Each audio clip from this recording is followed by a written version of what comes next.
Donna, how have you been? Hi, Jess. How are you? I know. I feel like we haven't been here for quite a while. I know. I feel like we've been separated by life and children and responsibilities. I know. All the shit. All the end of the summer shit. So it's nice to see you in person. I know. You too. Mm. So today, what are we talking about? We are talking about the Salem Witch Trials today.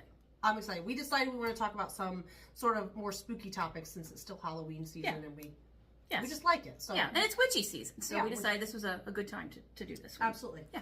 So I think we want to just sort of start. Everybody's heard of the Salem Witch Trials, so we thought we'd just discuss some of the history behind it and sort of how it came to be, and some fun facts and things too. Yes. So, all right, you want to kick it off? Actually, I'm going to let you kick it off because I have no notes. I know, the I things am that I know that are in my head. So, but I know that you did some statistics and things which, some of which I didn't know and I thought was pretty interesting. Okay. So let's go why don't you kick it off with that? So actually was a little bit longer of a period of time than I think people think. It was it was nearly a year and a half. It was from February 1692 to May 1693. Yes. Yeah. 1692 to 1693. And at that point in time, it was in Salem, Massachusetts. There were 200 people accused. 30 were found guilty. Of those 30 guilty, 19 were executed. 14 of them were women. 5 of them were men. I saw somewhere else in there, and this I have to go back through, but at some point, I think it was the Salem and not the others, but the 2 dogs were.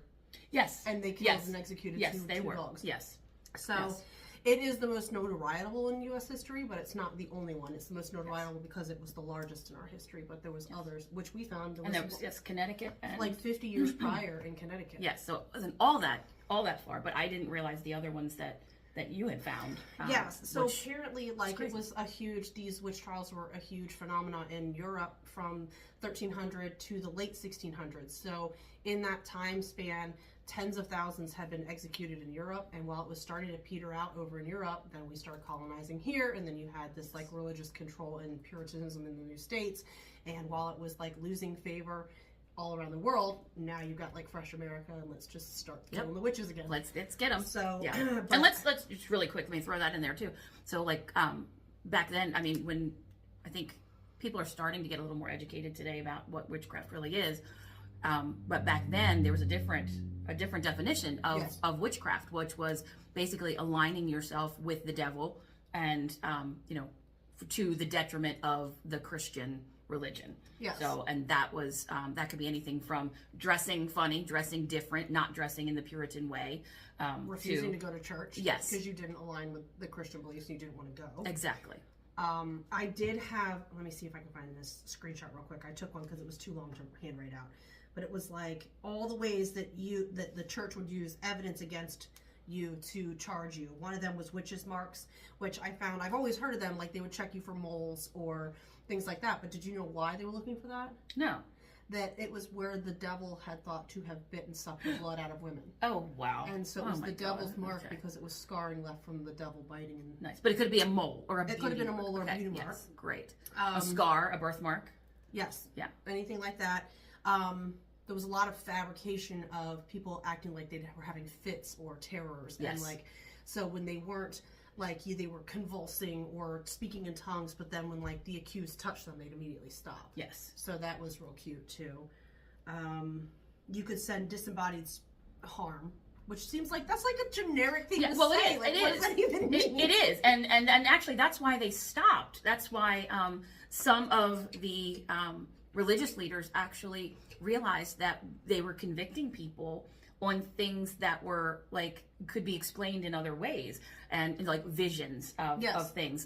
Somebody presenting, there was a big belief that the devil could appear as you or me or whatever, and all it took was for someone to say, I saw the devil appearing as Jess, and that was it. And they took people's word for that. Mm-hmm. And so it was very easy with all of these things, it was very easy to convict someone. You could easily convict someone just because you didn't like them. They were in your way. They did something that you didn't, that you didn't like. I saw something, I swear, that was through this research I did, that was explained by something in dietary or was an environmental thing that could have caused some of that stuff that it's ergo something. It was with rye. Yes, it was with rye, and it was a contaminated rye.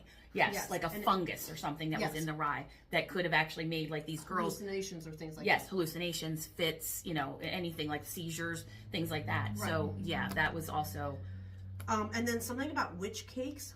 Did you hear that? No. That was a new one that I had not heard Is that of. my booty? Is that my booty? And it was a supernatural dessert, which sounds pretty fantastic if you ask me. Yeah, it kind of I don't does. know. Yeah. Made from a mixture of the victim's pee, rye meal, which is where that Does hallucination it? Yeah, that's there you from, go. Let's feed them the stuff that and makes them hallucinate. ashes. And then you would take the cake, bake it, and feed it to a dog, and that dog was believed to be the witch's animal helper. So it got really No, that carried one I away. had never heard of. That's interesting. But Oh. that, I mean, all of that just kind of shows you how, you know, it got out of hand, and the hysteria just started. You know, we're just going to believe anything that comes up the pipe. Or what do we believe? Do we not believe this? Do we, you know, what do we believe and what do we not believe? Right. So I think that's crazy stuff. And It's that's nuts. Yeah, it is. And it's also like important to point out the political and cultural climate at that time. You know, you've got all this colonization coming over from England to the United States. You've got a new religion. You've got Puritan religion, and then there was a lot of discontent with the crown and the colonists. So there was a lot of poverty going on, and people were not particularly pleased. So there was a lot of social discontent as well. Yes. So then people were desperate. They were poor. There was a plague. There was a plague. There was a plague, and anything like that, a plague, or they had, they feared attacks from Native Americans and things like that. So anything bad that happened, they attributed to something, a spiritual force had made that happen. Like, and in most cases, it was the devil or witchcraft or something like that that actually made this happen. Well, so there were a lot of things going on that they could blame it on. Sure, and you're looking at a lot of people that they're in like destitute or poor and sick and whatever. So they're looking to place blame, and then your neighbor. So like a lot of stuff that was going on was even property disputes. You're on my land. Get off my land. Like I want your land. Yeah, so, and you won't give it to me, so I'm going to get rid of you. Yeah. There was a lot of false accusations because it was much easier to get rid of a neighbor that you were angry with than try to work it out. And you'd be like, well, you know. Yeah. I saw her doing something pretty sketchy, yeah. I was watching her make that witch cake the other day. And the dog died. Yeah. So it seems like some of the stuff they just fabricated to get out of just general altercations. Yeah, I think it was lots of variables. I do think it was a whole lot of variables. I think people were accusing for a whole lot of different reasons. Yes. A whole lot. Which is scary. There was fear. Like there's religious oppression, which is like the church trying to scare you into complying. Keep you in line. Keep you in line. Then you have desperation, discontent, and just an argumentative. There was a word that came up, and I don't remember what it said. It was like tumultuous. Like it was just a very tumultuous time. Yeah.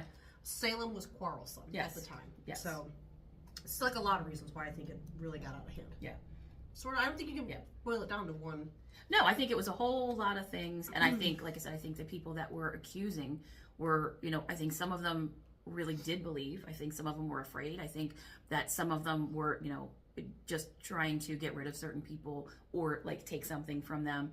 And then I think you had your people that were like, okay, I'm going to accuse first, because if I accuse somebody, then maybe I won't get accused. Right. But that backfired too, because the one minister that they had actually ended up being persecuted as a witch and hanged. So I mean, he was in. That just sounds like karma to me, but it kind of does. It kind of does. Yeah, I know, it kind of does. But there were just so many reasons that this went on. So, and that's a lot of, I've found in some of the Salem Witch Trial groups that I belong to, that some people do believe that some of the people that were accused, the women, and there were a few men, that they were accused because they were possibly herbalists, or they did folk medicine. They had a spiritual connection to the earth and to foods and things like that. And they knew things that other people did not know. So some of them were accused of that. But then there's a whole other group of people that really just say none of them were actual witches. And we really can't say that. Well, how can you say that? It's 300 years later. You can't. And an herbalist, I mean, there is. I met There's somebody also the other friends day that you find out now that you're like, oh, you're pagan. Like you can't tell. I don't even know conclusively about the people that are living today. Yes, let alone the people that were living 300 years ago. I have met people that I am like positive that they're practicing the same things or similar than is what we do, and they're like, no, I'm not. But it's like, how can you not really? Because you seem so, but there's no way to say conclusively stuff that happened in the past. No, exactly. Yeah, I think like most people are familiar with the story of the 4 young girls that really sort of kicked it off, and they were anywhere from the ages, I think it was 9 years old to 17. It was a group, and 2 of them were related, and they were related to a pastor. So, yep. Yeah. And the youngest person prosecuted was 4 years old. That's as insane. a witch, and that child spent, I forget how long, but like months in a 17th century jail. I cannot at imagine. 4 years old. Yeah, that's horrifying. 4 years old. That just shows you how crazy the hysteria was. To put a child in a prison like that. I can't imagine. And those prisons were horrendous. It was awful. Yeah, and it said somewhere in here that like most of the charges were brought by teenage girls, which goes to show just how young and impressionable children are. Yes. So, and you start introducing stuff to that, you can make them really susceptible to going along. Just the power of suggestion. Well, did she really? And peer pressure. I mean, peer pressure among any teenager, but especially, teenage girls. That's that's huge, and there would have been no difference back then. No, you've got a trusted adult who happens to be your uncle, who's the reverend, and then he's like, well, did they? Like, how did that little episode? Did she sent you in a fit, didn't she? Yeah. Like, you were, you saw her. You start really seeing how kids become the accusers because they've got adults manipulating the situation too. Exactly. Which is upsetting, but yeah, I don't know. What was I looking at? The first, I thought I did pull some I put fun facts because it's not fun. The fun part of being burned at the stake is this. I saw that quote earlier this month. It was like, we've always been taught to fear witches, but why not the people that burn them alive? And it's like, that really is a mindset thing that like we need to think about a little bit more. Yes, like, we do.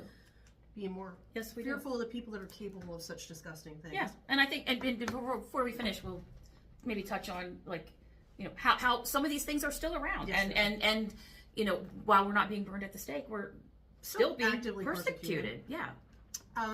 The earliest North American witchcraft execution was actually in 1663 in the Connecticut Witch Trials, which, again, that Salem gets the notoriety, right. But there was stuff going on quite a while before. The Puritan belief was that women are inherently sinful and we are more susceptible to damnation by the devil. So women had to daily thwart attempts on their soul by the devil to take them, and that's why 78% of the executed were women, because we are just inherently in line, sinful and susceptible to damnation. And it's, to me, that's a fucking patriarchy. It's keeping women in. It was keeping women in line. People in general, but especially women, headstrong women. Like the one, I forget who it was. Did you say Osborne? There was like Sarah Good and Sarah Osborne, I think, were 2 names that popped up. And one of them was she just didn't dress in the Puritan way and didn't want to go to church. And let's get rid of her. Yeah, she's evil. Let's get rid of her. She's too headstrong. She has ideas of her own. Yeah, let's stop that. Yeah, most of them, Sarah Good. All right, so most of the accused women were outcast from society because they would not comply. So you had Sarah Good. She was accused and executed solely because she refused to dress and go to church. Sarah Osborne, she was executed because she remarried after she'd been married and had children, and she remarried an indentured servant. So they were like, I don't think so. Tituba, which I think I'm saying that correctly. Tituba. She was a South African. She was a housekeeper. Yes. And she was executed. Basically. Now, I did read a Smithsonian article where she actually confessed to it and then said there were others in the town. So that was like a Smithsonian actual article. So I don't know what the story was. She just fucking with them then? And same thing. No, I honestly don't. In what I've read about her, I don't. From where witchcraft is a huge thing in certain parts of the African culture, in every culture has your people that are witches or brujas or whatever you want to call them, and almost every culture has it. Mm-hmm. So, and some of those things are very, very deep. You go to New Orleans and these voodoo witches that are down.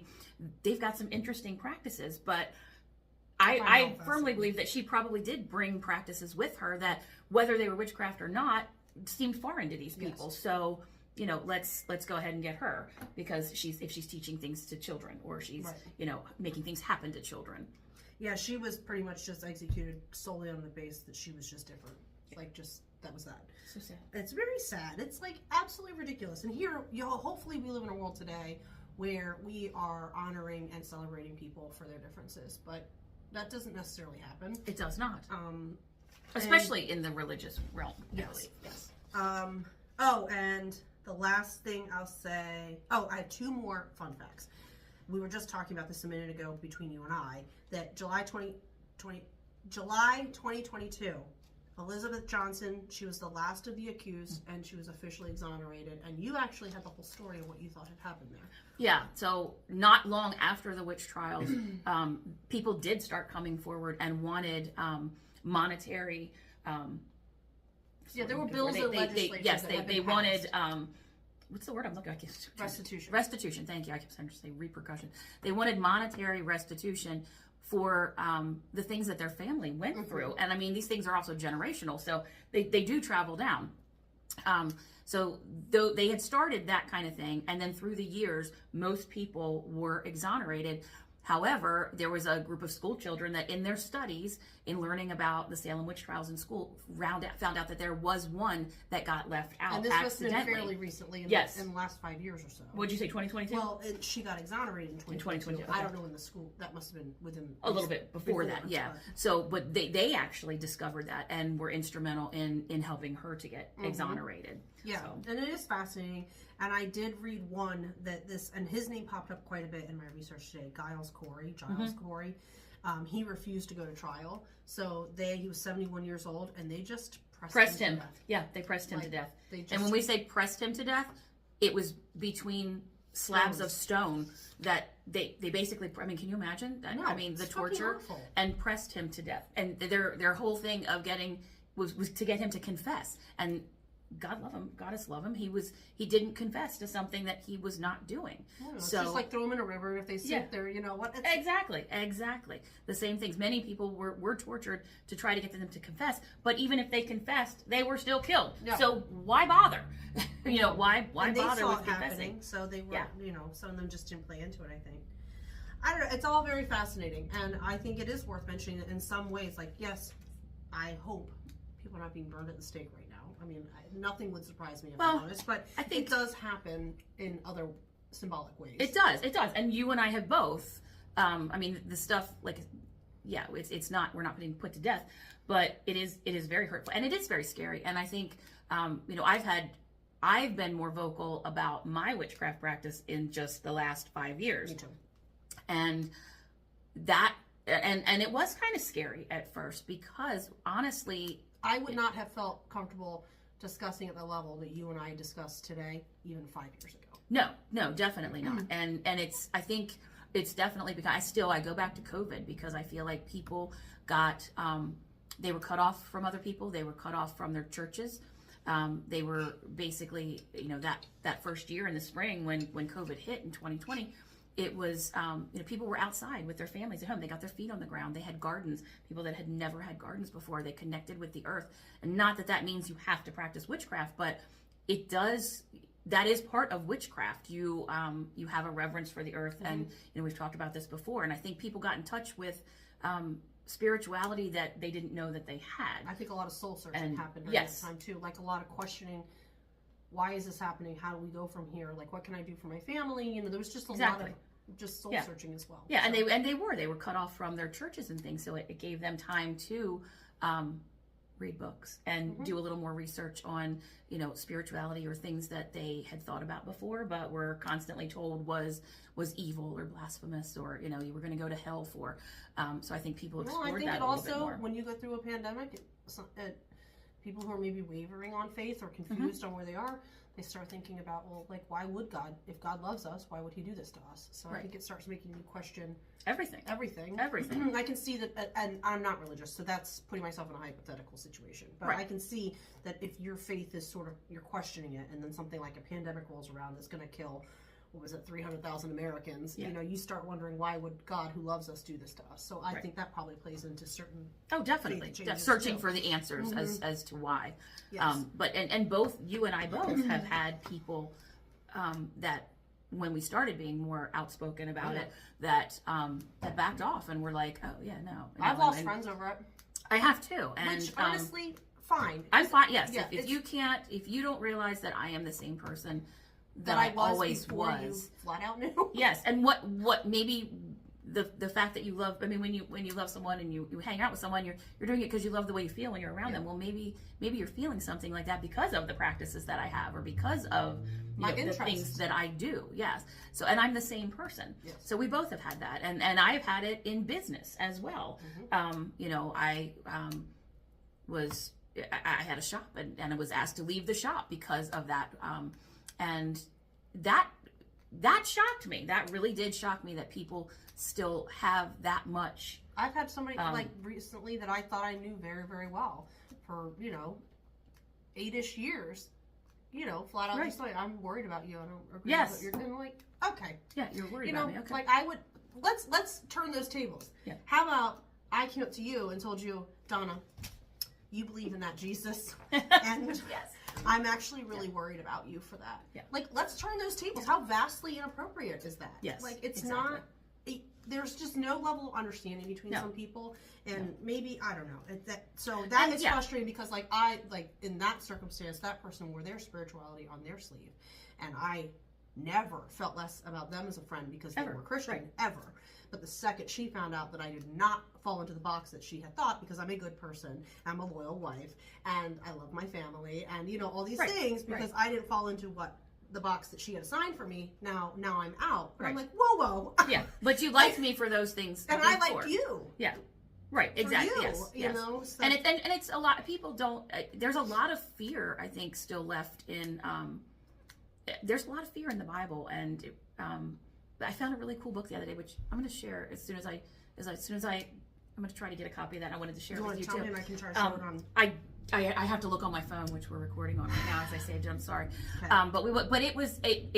The book appeared to me to be a lot about it. It was talking about, and this is going to be really bad for some people. People don't like to believe this. I mean, I personally believe that Jesus did walk the earth, and Jesus was a pagan, and possibly did. You know, there are things that he did that, you know, he did have probably some what would have been considered practices that were involved in witchcraft and things like that. But this book appeared to look like that's what it was kind of trying to do. And there were lost scriptures in the Bible. There were lost books of the Bible. There's like 20 years of the Bible missing. It was, yes, and it was pulling a lot of those things, and about how, you know, how witchcraft relates to that stuff. And again, and witchcraft is a practice. It's not a religion. It is a practice that can go with any religion. People can be Christian and still, or Catholic or whatever, and still practice witchcraft. Yes. People don't like to hear that, but they can. But I mean, even on our posts we get a lot of flack from Christians who, and I feel like people that practice witchcraft are heavier on that. Oh yeah, definitely. I'm not going to say that because it could get our video flagged, but yes, there are definitely one platform particularly where we get the hate, where we don't receive that anywhere else. Yes, exactly. And it's I just think people are so indoctrinated, and so it has been driven into their heads with fear of the fear of hell and things like that, that they just don't want people that I really did not think, the people that I thought were more, and I hate to say this, but I have to say, because that's the way I feel, it's we're more educated and more open-minded, that are like, no, you know, that pentagram is satanic when it is not. You know, the things that we use, the symbols and tools that we use, they're absolutely 100% convinced that it's satanic, and it has to do with the devil. But that comes from just fear and indoctrinated, yes, things have been taught since their childhood. The church has been telling you this, but then they've never questioned, well, what do those 5 points on the, you know, what do they actually represent? So it's not demonic. And it's sometimes I feel like we're moving in the right direction as far as witchcraft and being able to be more open about it. But then when those things happen and these people are so driven and so angry because we practice witchcraft, that it makes me think we're not that far removed from like a Salem kind of thing. It depends on the day. And things in the world today make me a little fearful of, could things go back to that at some point, with it, as far as powers that be wanting us to conform and be compliant. So yeah, it is interesting because freedom of religion is a constitutional right, and but it often feels that some spiritualities are still persecuted for that in a free country. Yes. So that's an interesting feeling of not, and it's even you just not like when we first started doing this, my dad got really nervous for us.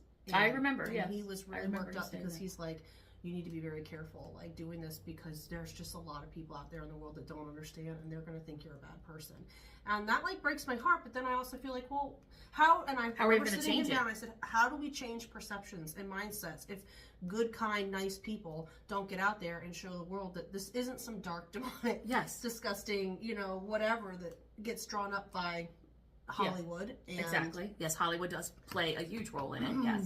Yes. Most of the things that you see on in movies and things are not real. No, that's not what real witchcraft is. What was the one the other day we did the soup post, and then somebody told us? Oh my gosh, something about like soup ingredients are weird, and especially in witchcraft, and scary, and, or something. I won't eat soup outside of my house. I'm like, First of all, I wouldn't give up soup for anything. I really don't. That left me with a lot more questions than answers. Yeah, I know. What do you, but then also, exactly I think I commented back. What was it like? You do know that Eye of Newt is just Hollywood, right? Like, we're not over here just slurping down eyeballs. Yeah, we're really not making like a a lizard slurry over here, or Slurpee. Get your granddad's toenails. That's right. Grind them up. No, that's not what we're doing.